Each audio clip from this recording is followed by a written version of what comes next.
Japan's lawmakers approved a bill on Friday that gives the government authority to designate official information as special secrets. The law gives strict penalties for those who leak the information.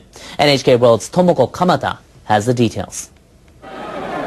Lawmakers with the ruling coalition used their majority in the upper house to cut off debate on the secrecy bill. Then they voted in favor of it and made it law.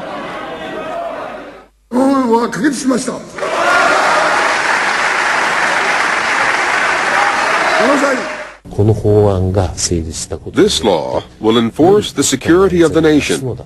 It is our duty to fully explain its purpose to the people. It's regrettable that the ruling parties forced through the bill with their power of numbers. The law gives senior government officials authority to define information as special secrets. That would include material related to defense, diplomacy, counterintelligence, and counterterrorism. Public servants found guilty of leaking these secrets could be jailed for up to 10 years. Citizens who deliberately obtain this type of information could also face punishment. The law is closely related to Japan's new National Security Council. Prime Minister Shinzo Abe set up the body to streamline the analysis of information gathered by various ministries and foreign countries. Senior officials say the secrecy law is essential for convincing other governments that they can be trusted to share intelligence.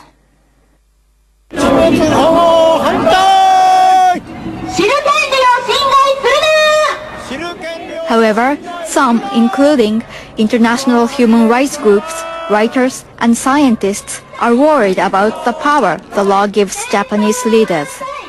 Members of the country's largest lawyers group argue the legislation could allow government officials to classify information arbitrarily. Tsutomu Shimizu says it undermines the public's right to know, and the possibility of long prison terms will intimidate whistleblowers. Officials can't activate this law just by itself. They need to create detailed regulations, operations manuals, and guidelines. We need to keep an eye on government officials so they don't undermine human rights. Prime Minister Abe has vowed to set up panels to oversee the decisions officials make under the secrecy law. And he says experts will draw up guidelines for what would constitute classified information. Critics say Abe was in too much of a hurry to pass the bill, and lawmakers couldn't debate the details thoroughly. Japan has fallen back into fascism after 68 years. A senator yelled out, "This is the way the reign of terror begins." Then others physically restrained him. The Empire of Japan surrendered on September 2nd, 1945. 68 years later, Japan has fallen right back into fascism, despite large protests outside the Japanese Senate, comprised of more than 7,000 demonstrators. So outraged was opposition lawmaker Hirokazu Shiba in the committee meeting Thursday that he rose from his seat and shouted, "This is the way the reign of terror begins." His fervor led to his fellow lawmakers having to physically restrain Shiba as tensions in the meeting reached fever pitch. The secrecy bill passed today, and here's what another Japanese senator had to say. "The path that Japan is taking is the recreation of a fascist state. I strongly believe that this secrecy bill represents a planned coup d'etat by a group of politicians and bureaucrats. Just like the U.S., Japan is responding by banning journalism. The Guardian notes whistleblowers and journalists in Japan could soon find themselves facing long spells in prison for divulging and reporting state secrets, possibly including sensitive information about the Fukushima nuclear disaster." One editorial writer said it's a threat to democracy. It can be used to hide whatever the government wishes to keep away from public scrutiny. The Justice Minister refused to rule out police raids of newspapers suspected by breaking the law. Indeed, the number 2 government official said last week that protest equals terrorism. Washington, for its part, has long supported stronger secrecy laws in Japan. Abe plans to create Japan's version of the U.S. National Security Council.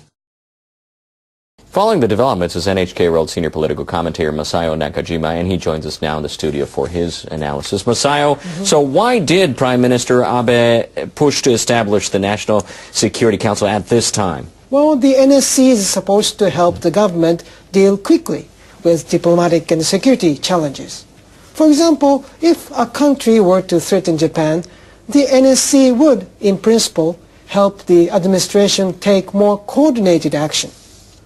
Prime Minister Abe tried to create a National Security Council when he was first in office, but his efforts failed. Now, with a strong majority, his Liberal Democratic Party and its coalition partner were able to get the bill passed. They argue the security environment in East Asia is becoming more severe. North Korea's missile and nuclear programs pose a threat to Japan, and China is becoming more active in the region. There are critics who have disagreed with Abe for launching the National Security Council. Why is that? Well, some critics say the NSC will help the Abe administration strengthen security ties with the U.S. They worry this could put Japan at risk of getting involved in a real conflict or war. Some say there should be certain measures for people to check what leaders talk about and decide in the Council. The Abe administration responded by adopting a resolution allowing records of NSC meetings to be kept in a way that does not compromise national security. However, those records could be kept confidential under the Secrecy bill the Prime Minister is trying to pass. If that's the case, it would take some time to check what's going on behind the scenes.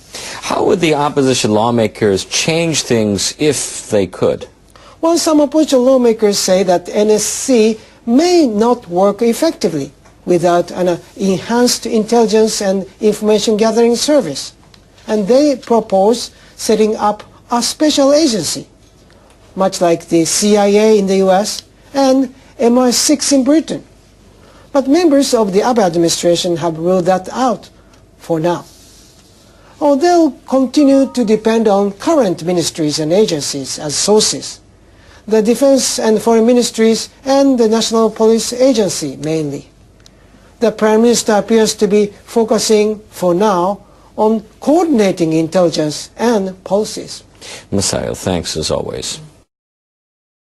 U.S. President Barack Obama has indicated that the U.S. may allow Iran to enrich uranium for peaceful purposes with strict monitoring and constraints.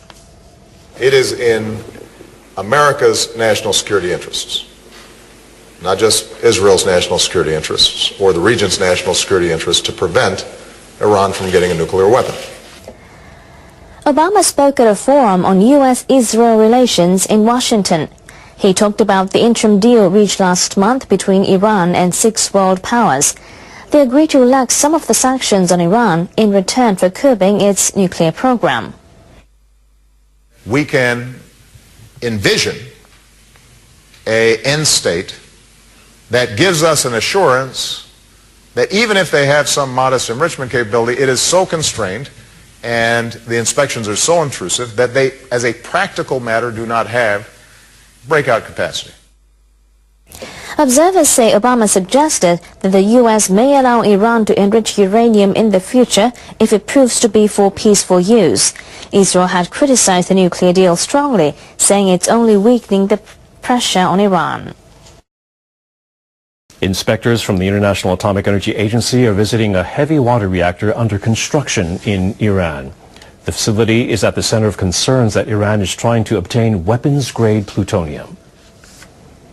Iran's Atomic Energy Agency says the inspectors began their visit to the site in the city of Arak on Sunday. They're believed to be interviewing officials at the facility. A heavy water reactor makes it easier to extract plutonium from spent nuclear fuel. Iran is suspected of aiming to produce plutonium for weapons use. But Iranian officials say they want to produce radioactive materials for the medical treatment of cancer and other diseases. The visit is the first inspection since Iran and the nuclear watchdog agreed in November on a new framework for cooperation. The country had denied the IAEA access to the reactor for more than 2 years. Iran also agreed with 6 world powers last month to suspend the construction of the reactor as part of the first step to be carried out over the next 6 months.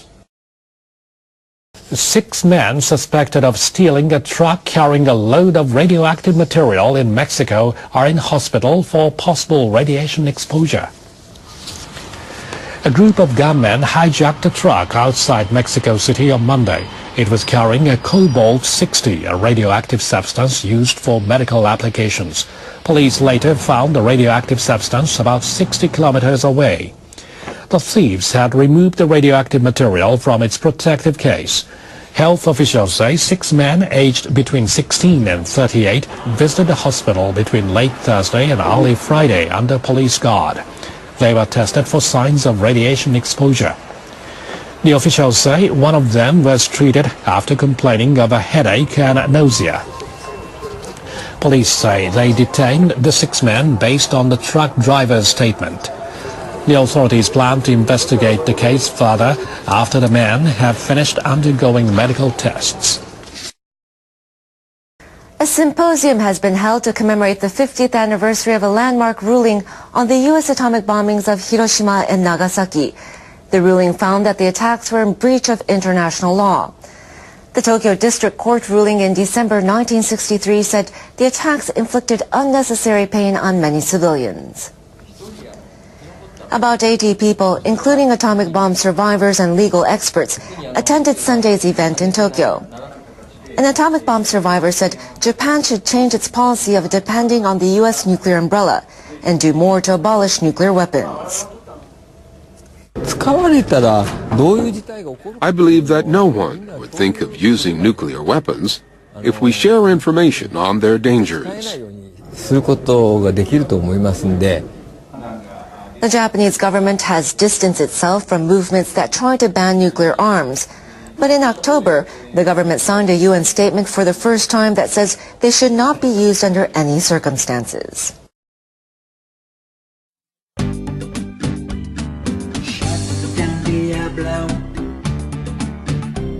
Before it's too late, close all reactors in earthquake-prone zones. Earthquakes in nuclear reactors don't make a very good mix. Look at what Japan is going through. Look at all that chaos. We deserve clean air, not a world full of radiation. Shut down Diablo and Santa afraid to close all reactors in earthquake-prone zones. Diablo's built to withstand a 7.5 earthquake, but a stronger one can happen there. Maybe even a 9.9. Do we really want to go through what the monster quake has cost Japan? Shut down Diablo before it's too late. Close all reactors in earthquake-prone zones.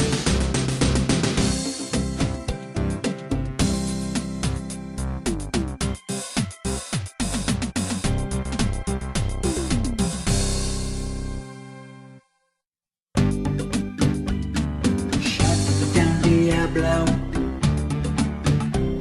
before it's too late. Close all reactors in earthquake-prone zones. Earthquakes in nuclear reactors don't make a very good mix. Look at what Japan is going through.